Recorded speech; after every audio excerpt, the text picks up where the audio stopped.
గోవింద గోవింద హరి గోవింద గోవింద.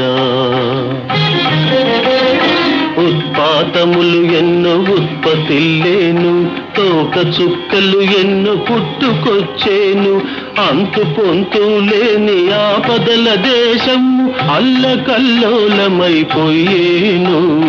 శివ గోవింద గోవింద.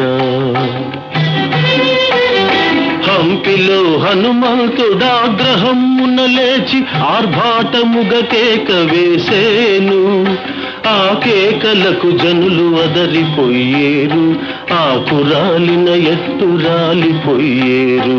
శివ గోవింద గోవింద. హైదరాబాదును మూసీ మహానది వరదతోటి ముంచి వేసేను, బావులు